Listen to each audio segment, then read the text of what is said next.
ना खिशी ना घाटा, तरी पण पापड एकदम हलका व खुसखुशीत असा होणार आहे, अशी रेसिपी आहे। चला तर मग या रेसिपीला आपण सुरुवात करूया। नमस्ते, मी पल्लवी, सिम्पली कुकिंग विथ पल्लवीच्या किचनमध्ये तुमचं खूप आणि खूप मनापासून स्वागत आहे। इथे ना मी रेशनचेत ना 1 किलो असं वजनी प्रमाणाने तांदूळ घेतलेले आहे, तुम्ही बघू शकता। आता हे वजन करून आपल्याला घ्यायचं, म्हणजे आपल्याला अंदाज पण येतो आपण किती वापरलेत किंवा त्याला किती प्रमाण आपल्याला टाकायचं याचा अंदाज येतो आपल्याला। हे ना आता आपण स्वच्छ धुवून घ्यायचे। हे आता मी मोठ्या भांड्यात हे तांदूळ सगळे घेतलेले आहेत। आता नळाखाली मी ह्याला छान असं धुवून घेणार आहे। आता ना मी पूर्णाची जाळी घेतली निथळण्यासाठी। सर्व आधी ना आपण पाणी निथळून घेऊया, छान अशी या जाळीतच ते नेहमी कोरडे होऊन जातात। हे तांदूळ निथळून झाले ना, आपल्याला ना सुती कापडवर ना हे छान असे ना सावलीत वाळवून घ्यायचे। आपले तांदूळ आहेत ना हे मी वाळत घातले होते, छान असे वाळलेले आहेत। मी ना असेच आपले सावलीत हे वाळवलेले आहेत, तुम्ही बघू शकता किती पांढरे शुभ्र आणि छान असे वाळलेले आहेत। आता ह्याला आपण गिरणीत ना दळून आणूया। इथे मी गिरणीतून ना पीठ दळून आणलेलं आहे। आता त्यातले मी सर्व नाही करणार आहे, जसं लागेल तसं मी पीठ घेऊन हे जे खिच्चे बनवणार आहे, कारण मी एकटीच आहे करायला। इथे ना 1 किलो पीठ हे आपलं दळून झालेलं आहे, पण त्यातलं मी अर्धा किलोच वापरणार आहे। वजन करून मी घेणार आहे अर्धा किलो, आणि तुम्हाला ना मी वाटीचं पण प्रमाण सांगणार आहे। वाटीने मोजलं ना आपल्याला कळतं पाणी किती घ्यायचं आहे आपल्याला, म्हणून आपण वाटीने पण मोजून घ्यायचं आहे। ज्यांच्याकडे वजन काटा नसो त्यांनी वाटीचं मी त्यांच्यासाठी प्रमाण सांगते। आपण वाटीने आपण हे मोजून घेऊया पीठ किती भरतंय। एक कोणती पण वाटी तुम्ही फिक्स करा। इथे मी मोठी वाटी घेतली, म्हणजे कसं पीठ मोजायला पण आपल्याला सोपं जाईल। हे एक वाटी, ही दुसरी वाटी, आणि इथे आता माझं पीठ आहे ना हे एवढं शिल्लक राहिले, ते पण मी तुम्हाला दाखवते।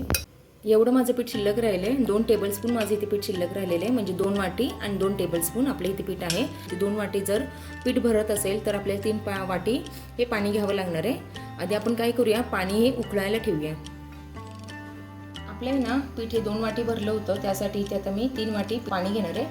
ही 1 वाटी, ही दुसरी वाटी आणि ही तिसरी वाटी। आता आहे ना आपल्याला छान असं उकळून घ्यायचं आहे। आता इथे आपल्याला मीठ टाकून घ्यायचं आहे। हे अर्धा टेबलस्पून मी मिठाचा वापर करणार आहे। अर्धा टेबलस्पून इथे मी पापड खार टाकणार आहे। पापड खार पण हा खारट असतो आणि मीठ पण हे खारट असतं, म्हणून आपल्याला हे बेतानेच दोन्ही पण गोष्टी टाकायचे आहेत। जर पापड आळणे झाले थोडे तरी पण चालतात, पण जर खारट झाले तर ते खाऊ वाटत नाहीत, म्हणून बेतानेच इथे मीठ आणि आपल्याला पापड खाराचा वापर करायचा आहे। इथे मी अर्धा टेबलस्पून जिरं घेतलेलं आहे। जिरं पण आपल्याला ह्यातच घालून घ्यायचं आहे, म्हणजे कलर हा छान उतरतो या पाण्याला। इथे ना आपण ह्याला झाकण ठेवून घेऊया आणि हे छान असं पाणी उकळून घेऊया। आपलं हे छान पाणी असं उकळलेलं आहे। पाणी उकळलं ना जिऱ्याचा कलर आहे ना पाण्यात उतरला जातो, म्हणून पाणी ना हे चांगलं उकळून घ्या, म्हणजे ना खिच्च्यांना पण छान असा कलर येतो पिवळा असा। आता गॅसची फ्लेम इथे मी बंद केलेली आहे। आता आपल्याला लागेल तसं हे पाणी घेऊन ना पिठात घालायचं आहे आणि पीठ हे मळून घ्यायचं आहे। आता मी ना चमचेच्या साह्याने काय करते, हे पीठ आहे ना हे मिक्स करून घेते गरम पाण्यामध्ये, म्हणजे हात आहे ना भाजला जात नाही, कारण पाणी हे आपलं उकळतं आहे। जास्त जिरं पण घालू नका, नाहीतर काय होतं ना पापड आहेत नाही करताना फाटतात, म्हणून जास्त पण नाही आपल्याला जिऱ्याचा वापर करायचा आहे। सर्व पाणी ओतून घेते आता ना सर्व पाणी मी घालून घेतलंय पिठामध्ये। आपल्याला नाही एक छान असा गोळा बनवायचा आहे।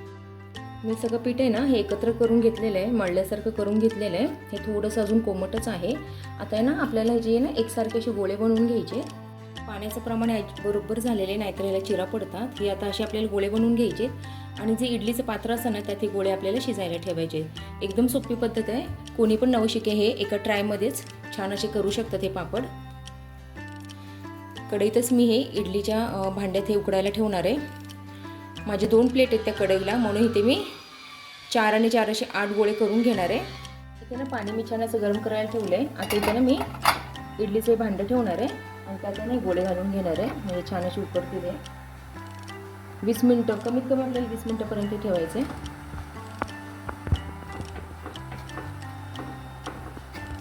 थोडेसे चपटे करून घेते, म्हणजे ना वरची प्लेट पण ह्याच्यावर छान अशी बसेल। ह्यावर आता दुसरी प्लेट मी ठेवली आहे, ह्यामध्ये पण आपल्याला ना हे गोळे असे प्रेस करून थोडे भरून घ्यायचे। 20 मिनटं ह्याला छान असं शिजवून घ्यायचं आहे पीठ। झाकण ह्याला लावून घ्यायचं आणि शिजवून घ्यायचं आहे, स्टीम देऊन घ्यायची ह्याला।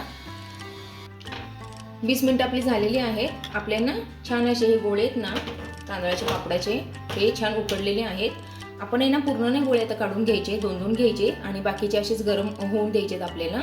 गार झाले ना, कारण पापड हे करता येत नाहीत, म्हणून आपल्याला गरमच वापरात आणायचे। इथे आता मी हे 2 गोळे काढून घेते हे भरपूर पोळत आहेत आता, म्हणून मी इथे ना असं सुती कापड घेतलेलं आहे आणि या सुती कापडाने मी आता हे गोळे काढून घेणार आहे. हे गोळे काढून घेऊयात कारण हे खूप पोळत आहेत. हे ओलं करून घेतले मी कापड आणि आता हे गोळे ना आपण 2 गोळे हे काढून घेऊयात आपण.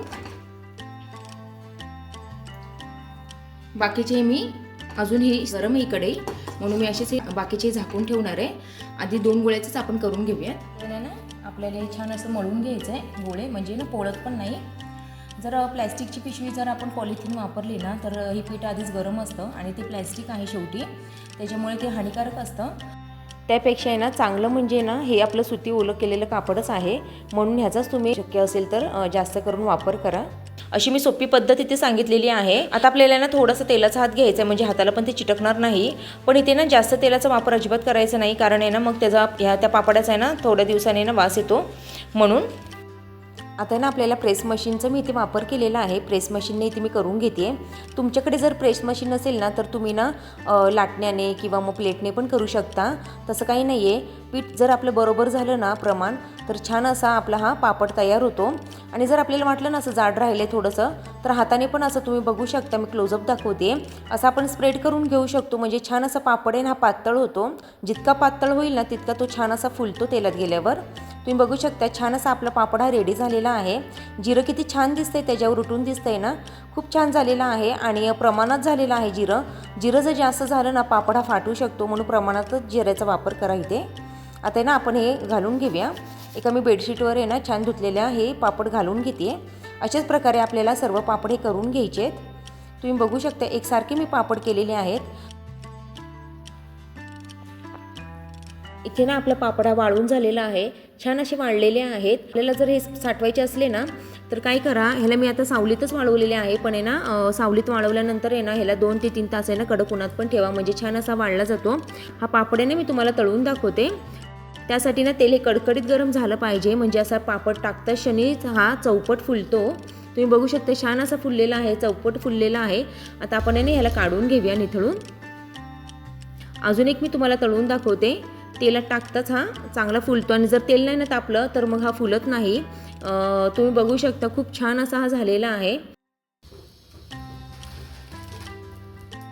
तुम्ही बघू शकता कच्चा पापड हा केवढासा दिसतोय ह्या पापडापेक्षा तळलेल्या. एक मी पापड आहे ना तुम्हाला तोडून दाखवते. एकदम हलका झालेला आहे. जर ही रेसिपी तुम्हाला आवडली असेल ना मग नक्की लाईक, शेअर आणि सबस्क्राईब करायला विसरू नका. चला तर मग पुन्हा भेटूया अशा एका छानशा आणि नवीन रेसिपीमध्ये. तोपर्यंत बाय.